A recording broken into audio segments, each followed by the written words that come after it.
Hello students, आज हम लेके आए हैं बहुचयनात्मक ऑब्जेक्टिव क्वेश्चन 7 to 21, 7 से 21। पिछले वीडियो में हमने 1 से 6 तक के किए थे। ये क्वेश्चंस जितने भी हैं वो हमें ढंग से करने हैं, क्योंकि एग्जाम में जो है वो ये क्वेश्चन आते हैं एक लाइन के रूप में। तो हमारा चैनल है पीसी स्टडी पॉइंट। यदि आपने इसको सब्सक्राइब नहीं किया है तो सब्सक्राइब कीजिए और वीडियो को ज़्यादा से ज़्यादा शेयर भी कीजिए। बेल आइकन नहीं दबाया तो बेल आइकन भी दबाइए ताकि वीडियो का सबसे पहले नोटिफिकेशन आप तक पहुंचे। तो हमारा पहला क्वेश्चन है, एक समबाहु प्रिज्म में से एक प्रकाश किरण इस प्रकार गुजरती है कि उसका आपतन कोण और निर्गत कोण बराबर है। यह प्रत्येक कोण प्रिज्म कोण का 3/4 है। तो विचलन कोण हमें निकालना है। तो ये प्रश्न में 3 लाइनें और तीनों लाइनें हमें एक क्लू दे रही है। पहला तो ये बोल रहा है समबाहु प्रिज्म है। तो समबाहु प्रिज्म है तो ये प्रिज्म है। ये प्रिज्म कैसा है? त्रिभुज है। और यहाँ पर बनता है प्रिज्म कोण। और समबाहु त्रिभुज अगर होता है तो समबाहु त्रिभुज में तीनों कोण कितने का होता है? 60 डिग्री का होता है। यानी हमारा प्रिज्म कोण कितने का हो गया? 60 डिग्री का। तो पहली इंफॉर्मेशन तो ये हो गई हमारे पास। दूसरा ये बोल रहा है आपतन कोण और निर्गत कोण बराबर है। तो याद कीजिए हमने न्यूनतम विचलन कोण पढ़ा है। न्यूनतम विचलन कोण होने पर आपतन कोण और निर्गत कोण बराबर होते हैं। आपतन कोण तो ये है, निर्गत कोण ये है। तो न्यूनतम विचलन की स्थिति में ये बराबर होता है। तो न्यूनतम विचलन कोण की स्थिति में ये हमने सूत्र निकाला हुआ I बराबर डेल एम प्लस ए बटा 2। तीसरी जो हमें बात बोली गई है ये कि यह प्रत्येक कोण प्रिज्म कोण का 3/4 है। प्रत्येक कोण जो है प्रिज्म कोण का 3/4 है। तो प्रत्येक कोण, कौन सा प्रत्येक कोण? चाहे तो आपतन कोण ले लो चाहे निर्गत कोण ले लो, वो क्या है? 3/4। 3/4 किसका? प्रिज्म कोण का। तो प्रिज्म कोण क्या होता है? ए। तो हम यहाँ पे क्या लिख लेते हैं? हम यहाँ पे ये लिख लेते हैं कि जो आपतन कोण आई है वो 3/4 ए। ये इसको समीकरण 2 ले लो, इसको समीकरण 1 ले लो। समीकरण 2 से आई का मान समीकरण 1 में रखेंगे तो आई का मान रख देते हैं। तो ये हो जाएगा, आई की जगह हमने क्या रख दिया? 3/4 ए डेल एम प्लस ए बटा 2। ये कट जाएगा, 2 दूनी 4, तो 3/2 यहाँ पर हो जाएगा और 2 इधर से हट जाएगा, 3/2 ए। और यहाँ पे जो 2 हट गया है तो डेल एम प्लस ए। अब ये जो ए है वो इधर आकर किसका हो जाएगा? माइनस का हो जाएगा। और माइनस का हो जाएगा तो 3/2 ए माइनस 1। अब लघुत्तम ले लो तो सोल्व कर लो, या सीधा सीधा ये कितना है? डेढ़ ए है। डेढ़ में से आधा चला जाएगा तो कितना? डेढ़ में से 1 चला जाएगा। 1 चला जाएगा तो कितना बचेगा? आधा बचेगा। तो ये बच गया 1/2 ए। और ए हमें दिया हुआ है, कितना दिया हुआ है? 60 डिग्री दिया हुआ था। यहाँ पे हम 60 डिग्री लिख लेते। कट के कितना आ जाएगा? 30 डिग्री। यानी जो विचलन कोण आया है वो कितना आएगा? 30 डिग्री आएगा। तो इसमें डी ऑप्शन हो जाएगा। संयुक्त सूक्ष्मदर्शी के अभिदृश्य लेंस से बना प्रतिबिंब होगा। तो संयुक्त सूक्ष्मदर्शी देख लेते हैं पहले तो हम। यह है संयुक्त सूक्ष्मदर्शी। तो संयुक्त सूक्ष्मदर्शी के अभिदृश्य लेंस, यह है अभिदृश्य लेंस से बना प्रतिबिंब होगा। तो देख लीजिए यहाँ पर वस्तु है और वस्तु का उल्टा, और किरणें भी अपवर्तन के बाद में मिल रही हैं। मिलती हुई प्रतीत नहीं हो रही, मिल रही हैं। तो ये कौन सा हो जाएगा? वास्तविक व बड़ा।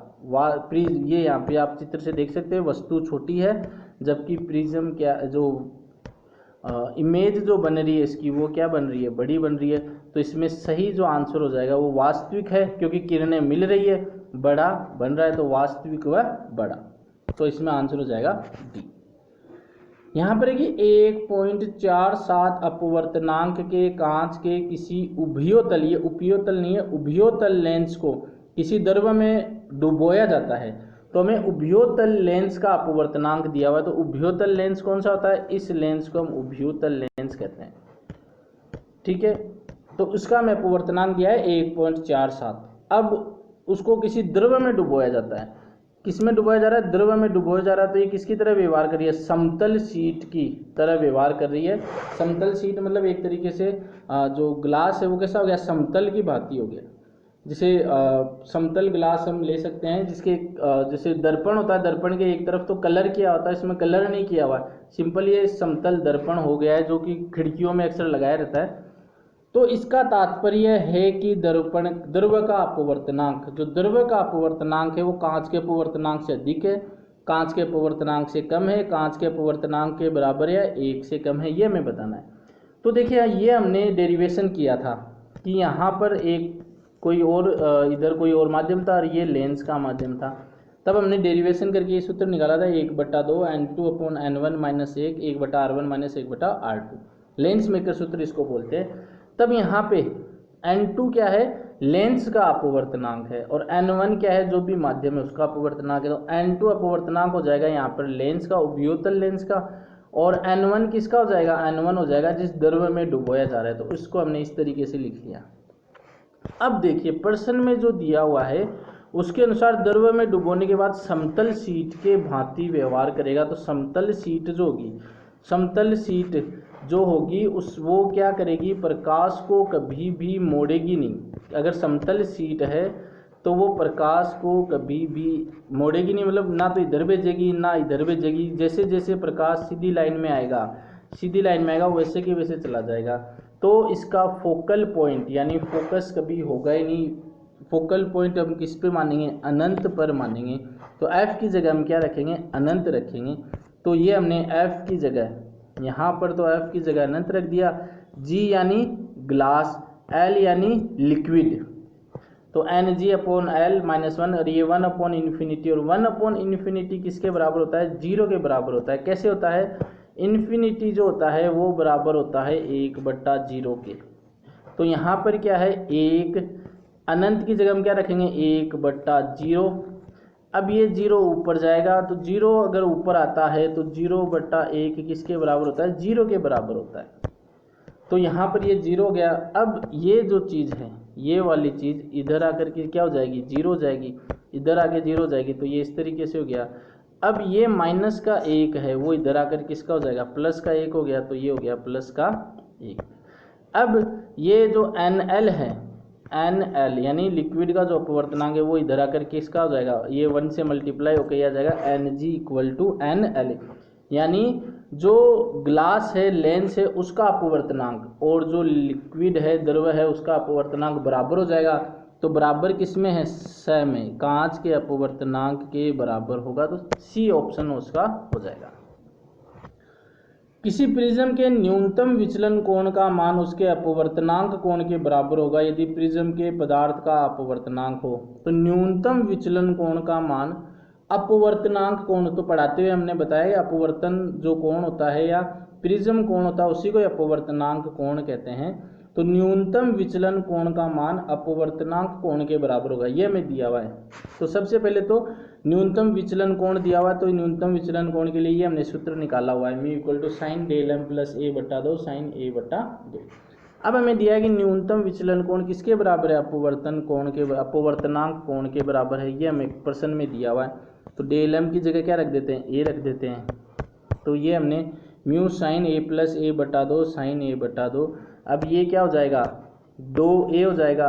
तो 2 से 2 कट जाएगा यहाँ पर, तो क्या आएगा, केवल a आएगा। तो ये हो गया 2a, और 2 से 2 कटकर यहाँ पर क्या हो गया, ये sin a और sin a/2 चल ही रहा है। यहाँ पर हम गणित का सूत्र लगा देंगे। तो 2 sin a/2 cos a/2, तो sin a/2 से sin a/2 कट गया, बच गया 2 cos a/2। अब थोड़ी सी ये बात सोचने वाली है कि मिनिमम कितना होता है कोस का मान, 0, अधिकतम कितना हो सकता है, 1। तो सबसे पहले तो हम 0 के लिए लेके चलते हैं कि a बराबर क्या हो, 0 डिग्री, a बराबर क्या हो, 0 डिग्री। तो कोस 0 भी क्या हो जाएगा, कोस 0 का मान यहाँ पे हम a की जगह कितना रखेंगे, 0 डिग्री। तो ये पूरा ही क्या हो जाएगा, 0। तो कोस 0 का मान कितना होगा, 1। तो कोस 0 का मान 1 होगा, तो म्यू बराबर कितना हो जाएगा, 2। हमें क्या पूछा है, अपवर्तनांक पूछा है, तो रेंज हमें निकालनी। तो 0 अगर 0 डिग्री रखेंगे तो अपवर्तनांक कितना होगा, 2। फिर a बराबर अगर हम 90 डिग्री रखते हैं कि अपवर्तनांक कोण 90 डिग्री हो, तो a की जगह कितना रख दिया हमने, 90 हमने यहाँ पे रख दिया। ये कटकर कितना हो गया, 45। कोस 45 का मान होता है 1/√2, यानी यहाँ पर हम कितना रखेंगे, 1/√2। तो ये हमने 2 था गुणा में, तो 2 हमने रख दिया, यहाँ पर 1/√2 रख दिया। इस 2 को √2 × √2 कर लिख सकते हैं। √2 से √2 कट जाएगा, ये आ गया √2, यानी म्यू का जो मान है वो 2 से लेकर √2 के बीच होगा। तो 2 से और √2 के बीच में होगा, यानी ए ऑप्शन सही होगा। Answer A. किसी समतल दर्पण पर प्रकाश की कोई किरण अभिलंबवत आपतित होती है तो परावर्तन कोण का मान कितना होगा? 90 डिग्री, 180 डिग्री, 0 डिग्री, 45 डिग्री। तो ये कोई समतल दर्पण है, यहाँ पर क्या हो रहा है, किरण आ रही है और किरण परावर्तित हो रही है। तो यहाँ पर ये आपतन कोण है और ये परावर्तन कोण है। तो प्रश्न में पूछ रहा है कि अभिलंबवत आ रही है, तो अभिलंबवत आने का मतलब ये दर्पण है, ये कुछ इस तरीके से आ रही है और ये टकराकर वापस क्या होगा, इधर चली जाएगी। तो कोण का मान, परावर्तन कोण का मान बताना है। तो यहाँ पे देखिए, सबसे पहले ये चीज आई क्या होता है? आपतन कोण। किस किस के बीच में बनता है? आपतित किरण और अभिलंब के बीच में बनता है। और आर क्या होता है? परावर्तित कोण। किस किस के बीच में बनता है? अभिलंब और परावर्तित किरण के बीच में बनता है। ठीक है। अब जैसे जैसे ये कोण कम होता जाएगा, जैसे जैसे ये कोण क्या होता जाए, कम होता जाए, तो ये आई कम होता जाएगा, और आई कम होता जाएगा तो आर भी क्या होता जाएगा, कम होता जाएगा। और अगर वो अभिलंबवत आ रही है, मतलब वो सीधा ही इधर आ रही है, एकदम स्ट्रेट आ रही है, तो ये आई क्या हो जाएगा, 0, और वो इधर ही चली जाएगी तो आई आर भी क्या हो जाएगा, 0 हो जाएगा, जैसा इस चित्र में हो रहा है। यहाँ पे ये किरण आ रही है, टकरा कर वापस उधर चली जाएगी, तो अभिलंब के साथ कोण कितना बनेगा, 0 बनेगा।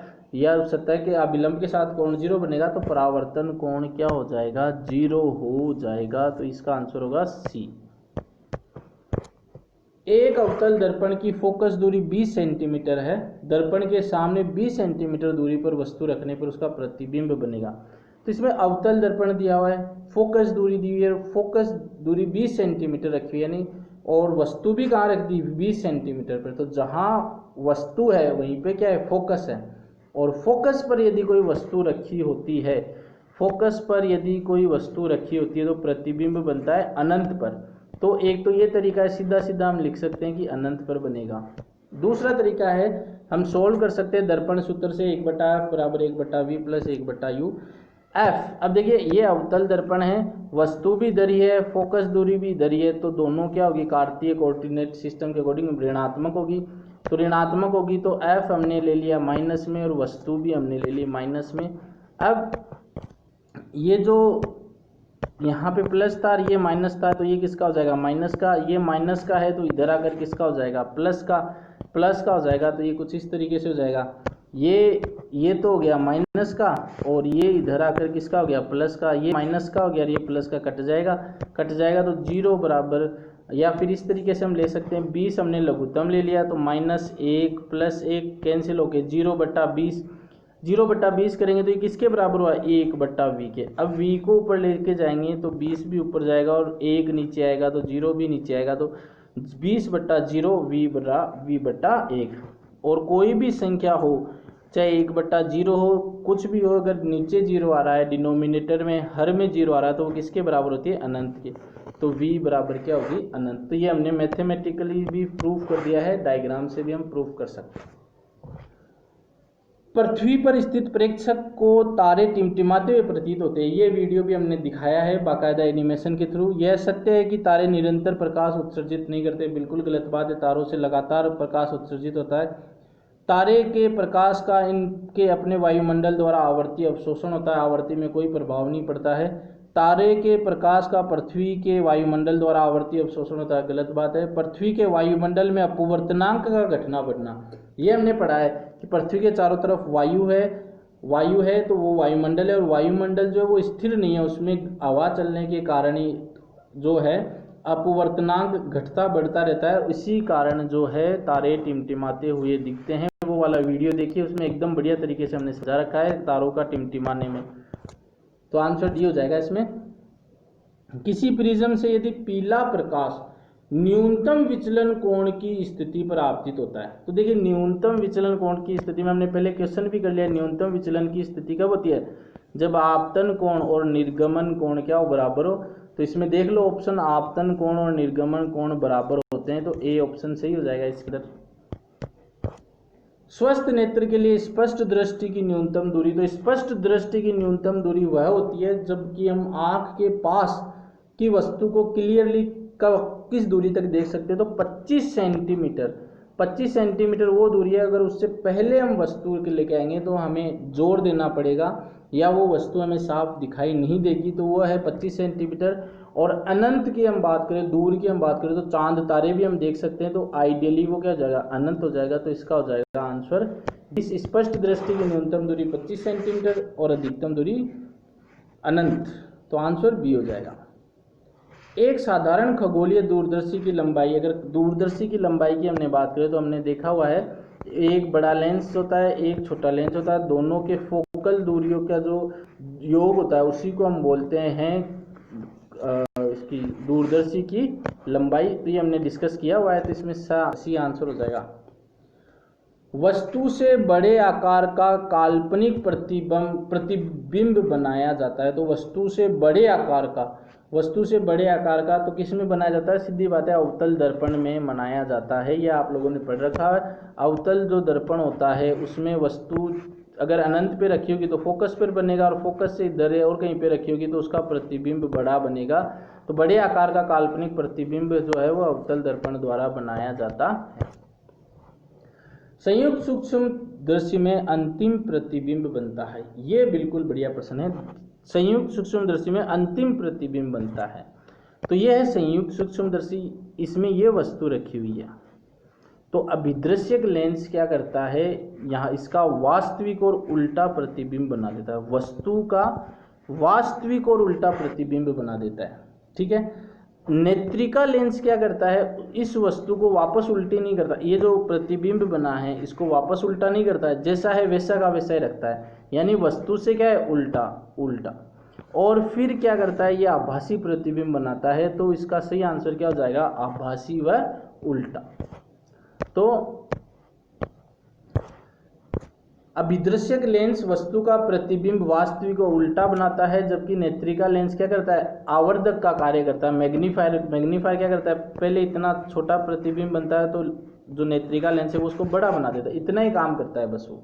तो और क्या करता है, ये पहले वस्तु ऐसे थी सीधी, लेकिन उल्टा प्रतिबिंब बना, और ये इसने उल्टे को सीधा नहीं किया, जैसा था वैसा का वैसा ही रखा, तो उल्टा बना और कैसा बना, आभासी बना। तो इसका बी ऑप्शन सही होगा, उल्टा व आभासी। परावर्तक दूरदर्शी के में अभिदृश्यक लेंस, परावर्तक देखिए यहाँ पे परावर्तक है, तो परावर्तक में क्या होता है, इधर एक दर्पण लगा होता है। तो जब भी कोई किरण आती है वो किरण को क्या करते हैं, अनंत से किरण आती है फोकस पे डालता है, और फोकस से पहले वो यहाँ पे दर्पण रखते हैं, समतल दर्पण रखते हैं, तो वो उसको इधर डाल देते हैं। लेकिन यहाँ पर ये क्या होता है, अवतल दर्पण होता है, तो आंसर डी इसमें सही हो जाएगा। ये जो है विदृश्यक जो है वो अवतल दर्पण है। ये एकदम सरल सा प्रश्न है कि एक खगोलीय दूरदर्शी के अभिदृश्यक और अभिनेत्र लेंस की क्षमता है। खगोलीय दूरदर्शी है, अभिदृश्यक और अभिनेत्र लेंस की जो क्षमता में देती, अनंत पे प्रतिबिंब बनता है, तो आवर्धन क्षमता पूछ रहे। अब अगर ये पढ़ा हुआ है तो बिल्कुल इजी क्वेश्चन है, क्योंकि जब अनंत पे प्रतिबिंब बनता है तो जो आवर्धनता का सूत्र होता है वो ये होता है, m बराबर माइनस एफ नोट बटा एफ ई, m बराबर एफ नोट बटा एफ ई। एफ नोट है फोकस दूरी अभिदृश्य की, एफ ई है नेत्रिका की।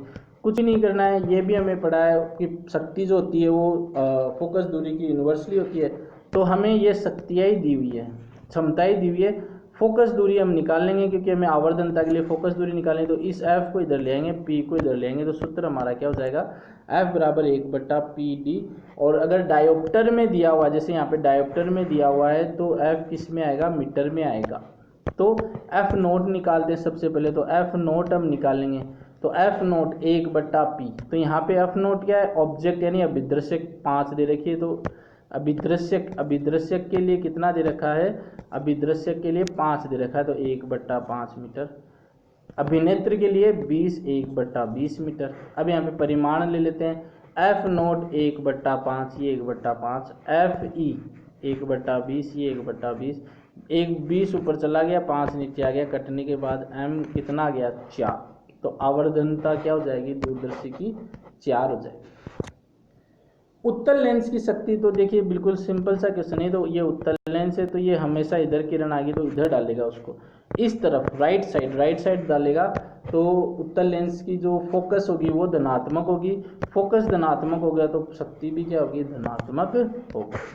तो ये था सारे के सारे ऑब्जेक्टिव क्वेश्चंस, ये हमें आने चाहिए, एग्जाम में आते हैं 1 मार्क्स में, अभी भी मैं बोल रहा हूँ, तो इनको करिएगा।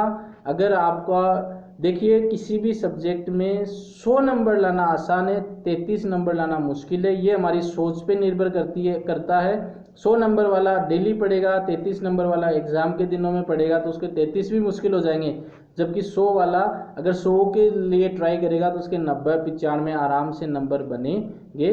तो पढ़िए और पॉजिटिव एनर्जी के साथ पढ़िए। धन्यवाद।